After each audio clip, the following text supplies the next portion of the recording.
Just sitting here in my b-boy stance doing b-boy things. I don't even know what that really means, but if we're using the letter B, it's only got to be one thing. It's the B's of boxing. Thank you so much for joining us here again on what has been a very, very busy beginning of the year.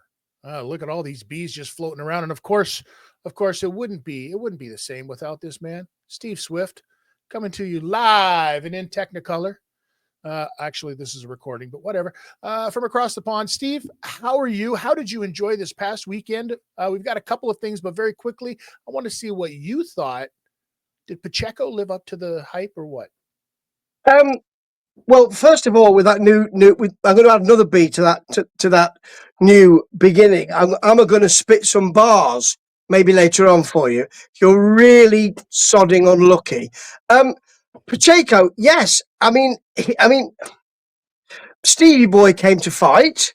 Yes. And he wasn't good enough as a fighter.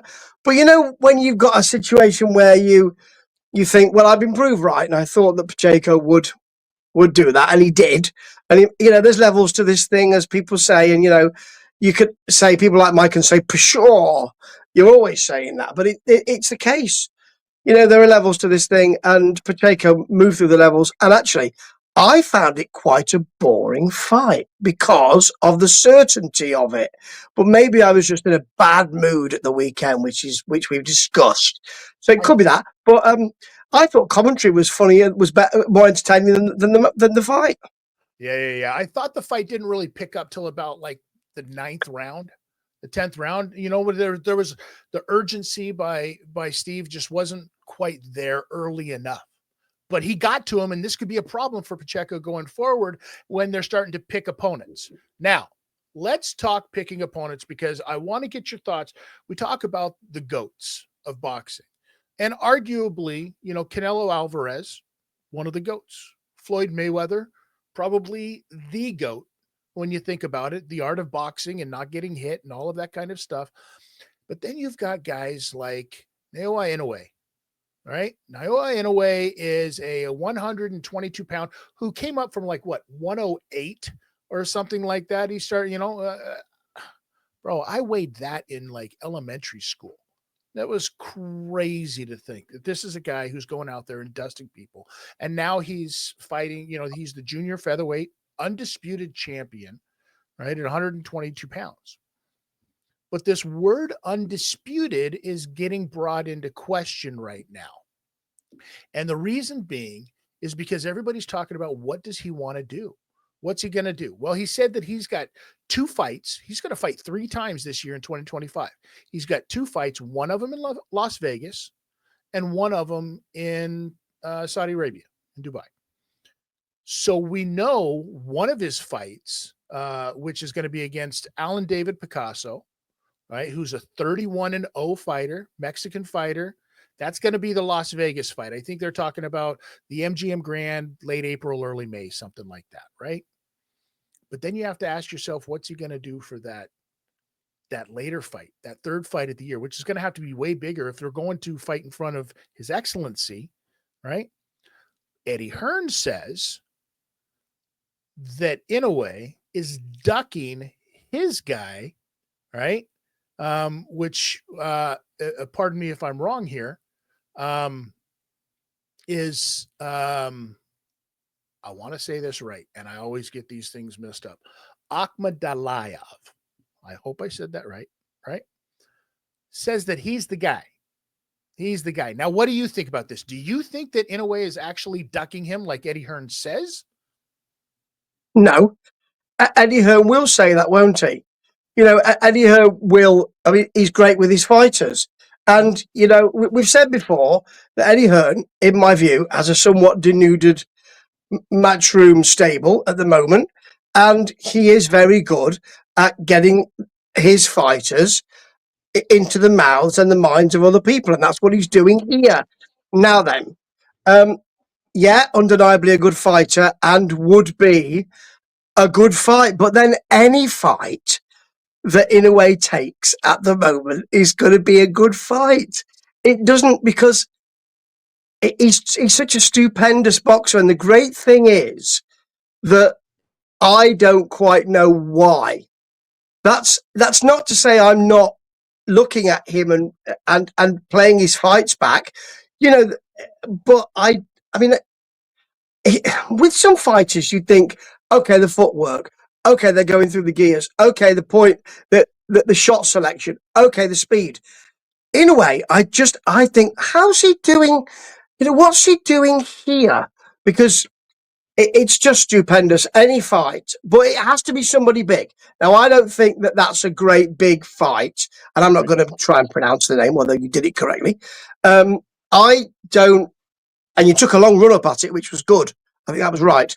I don't think that's a huge fight, a big enough fight for Dubai, and he has to pick those fights, or Saudi Arabia, should I say?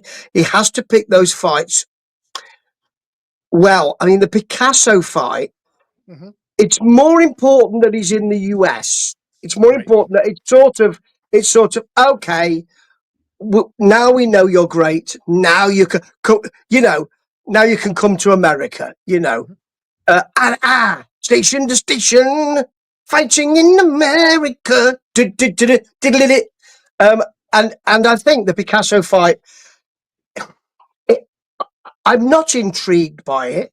But in a way, I mean, I know what the outcome's going to be. I know, but to have him showcase himself in America is fabulous. I don't think it's an exciting fight, but then it's an Inoue fight, so you're going to enjoy watching it, aren't you? Do you think you'd know what the outcome was if it was Sam Goodman?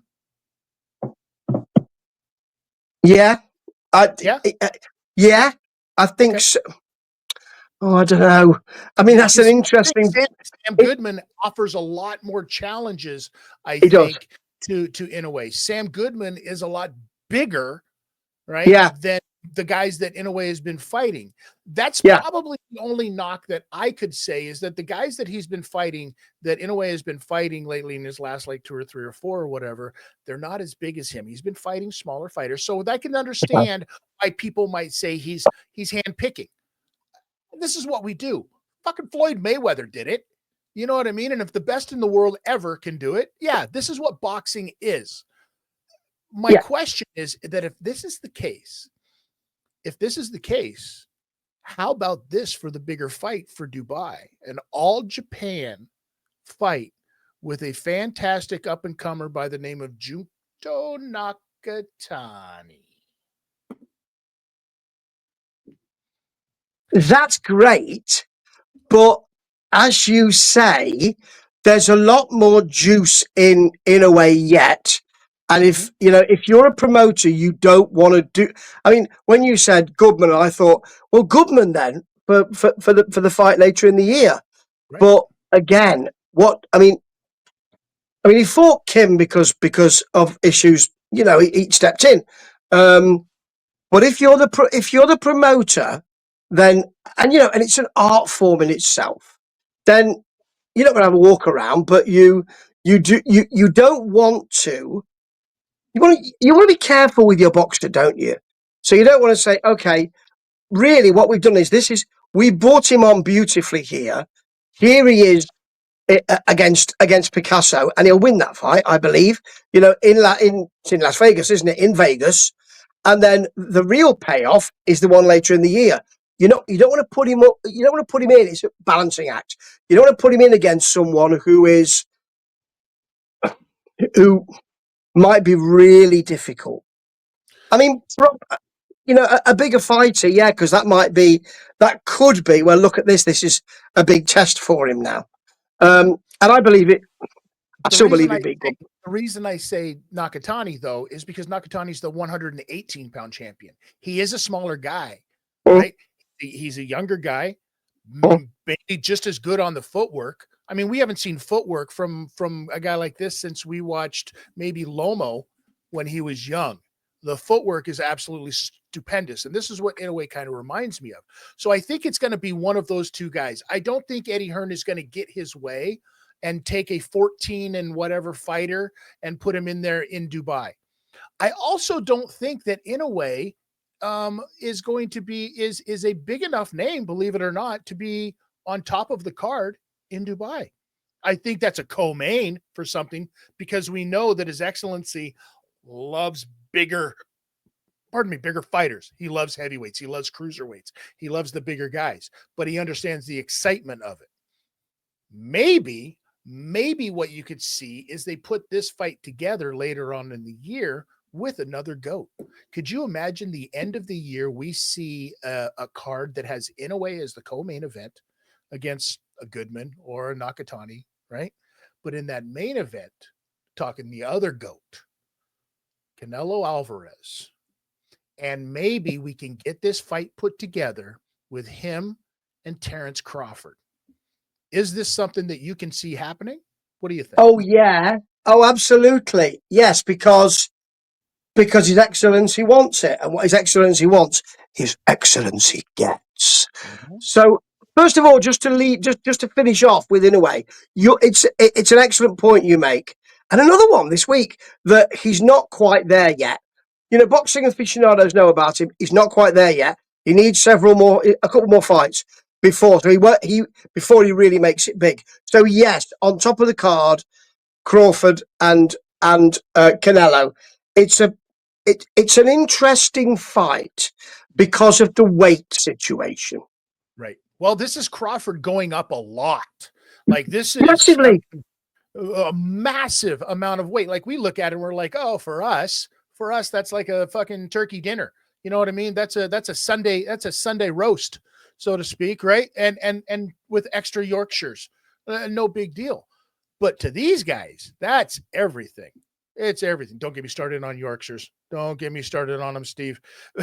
Now, do you think Terence Crawford can put on enough weight to do this? Now, I know that it's been announced, before I go any further, I know that's been announced that they've verbally agreed to do something to this effect in like September in Las Vegas.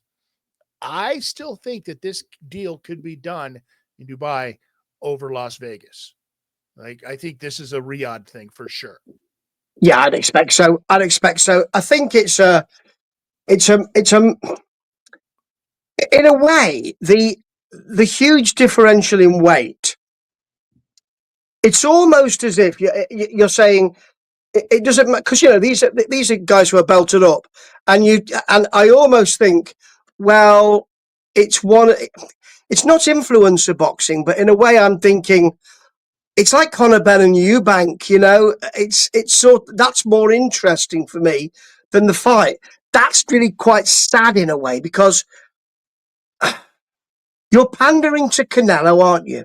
You're pandering to Canelo. So in a way you're saying, well, Canelo's the bigger draw than Crawford, and he is. Mm-hmm. It's disappointing to say, but he is. Yeah. So Crawford, in a way, is saying, I'll do that because I have to fight you to legitimize my career, and there's nobody else around, so I'll come up in weight. I worry about that, and if he does come up in weight and win that bout, that's extraordinary, you know. But I It's tough. really have concerns. Because Yeah, are we in agreement that Canelo Alvarez is the greatest of all time in his weight class? yeah, probably, yeah. So when the greatest of all time in his weight class tried to move up and take on Dimitri Bivol, what happened? We know that weight is a factor. We know that this is an actual thing. This is my fear for Terence Crawford. I think that now, that being said, Terence Crawford has like a 4.5 reach advantage on a guy like Canelo. But we know that this has happened before. I think Billy Joe Saunders had a reach advantage on Canelo too. And look what happened there. Oh. Right? So Canelo's a guy who likes to get inside and throw those shots.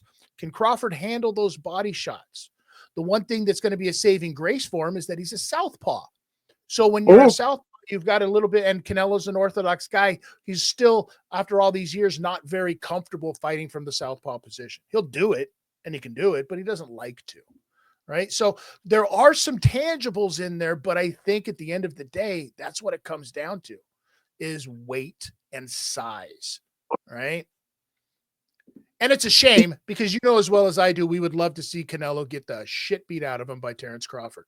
Well, I would love to see Canelo get beat up the same way that we saw Errol Spence Jr. get beat up by Terrence Crawford, right?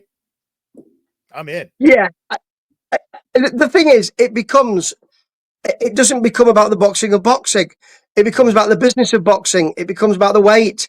And the boxing match doesn't really matter. It actually becomes, well, we'll know in the first few rounds whether he's brought any power with him, or because you never know, do you? You come up in weight and you think, Christ, I'm strong. And that can happen. Or you come up in weight and you think, Christ, I'm lethargic. Yeah. I can't do anything. I can't hit anyone. My punches come from Nebraska, and Yeah. and people can see them. So it's all of that, and we'll know in the first few rounds. So after that, for me, a cynic, I'll probably think, oh God, if he's still fast, if he's still wily, Mhm. if he's got power with him, I'll be thinking, oh, bring this on, because actually this is I still think Canelo wins that fight. Right. Unfortunately for me, but I'd be interested, but we'll know in the first couple of rounds, couple of three, whether or not Crawford's brought anything with him if he goes up in weight. But I really worry about that anyway for fighters, up and down in weight and all of that. And some fighters it messes up their career and their biorhythms and everything else. And I have a fear of that. And it's just got a bit of hoopla about it. I It get doesn't have legitimacy for me. I get it when you have to go up in weight because of age, right? Because that's a natural thing in the world of boxing. That's an absolute thing. And I get when they're a lot more stringent on the way that they control their weights, not like in like MMA fights and stuff like that, where it's just, oh, I've got 3 weeks, I'm going to lose 60 pounds. It doesn't work that way. A lot of the boxers, because of the way that they stay into shape for boxing. If you look at these two guys, Terrence Crawford and Canelo, standing side by each, as they like to say in Canada, um, you can tell there's only a half-inch difference in height, but Canelo is just so much thicker looking. It's got to be the horse meat that he eats. I mean, clearly that's all it could possibly be. So Crawford's got to do a really good job of staying outside, because if Canelo gets in and starts ripping to the body the way that he does, you know what's coming next. That uppercut is coming next. And that's what Crawford has to worry about. Um, outside of that fight, let's say that Crawford does beat Canelo. Then what? You're still then you've got to answer to all of those young guys at that weight class, right? And maybe you don't want to take those fights. So is this the biggest money fight out there for Crawford, and then he can walk away? Because you got to remember, at the end of the day, he's 36 years old. He's gonna be 37, 38 years old by the time this fight happens, depending on when his birthday is, right? I don't know. Yeah. It does smack of that, doesn't it? That's part of the illegitimacy of it, which is it's not really.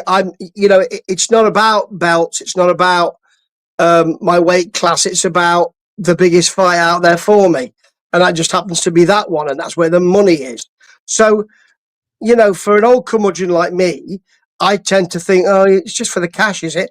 And there's nothing wrong with that, because boxing is a terrible, dangerous situation, which I happen to love, but I'm aware of that.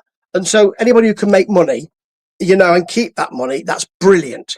But there is a feeling that, okay, this is just, it's not an exhibition bout, but it kind of is. And Yeah. that's what's really grinding my gears about this. I really want to see it, but I'm thinking, should we be doing it like this? Should it be done this way? What other way could you do it? I don't know. It It's just tough. It's it's odd. tough for me. It's tough for me when I see this stuff, knowing that the division hasn't been cleaned out yet. When we start making these bigger bouts that's bigger than the division itself, it screams to me we need to be cleaning out the division before this kind of happens. Same thing happens in MMA. Same thing happens in boxing. The only place that it doesn't happen is in professional wrestling because there's no weight classes. Yeah. Essentially, right? Listen, I'm going to be here for it. And as we get closer to it, I'm sure we're going to talk a lot more about it because it's the biggest names in boxing. And that's what we do.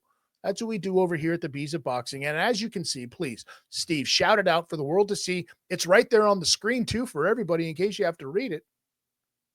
World Weirdie Guy 1, everybody. Go. That's me on YouTube. And it's me on X, or Twitter, as it used to be called. Twitter, yes.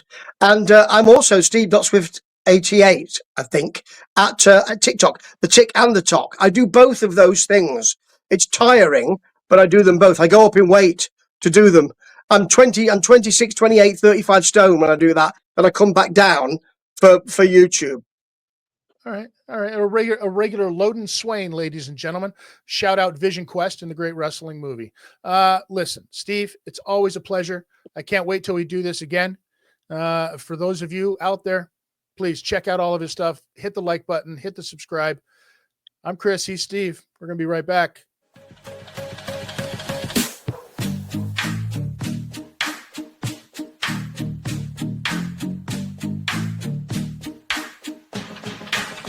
What's the word?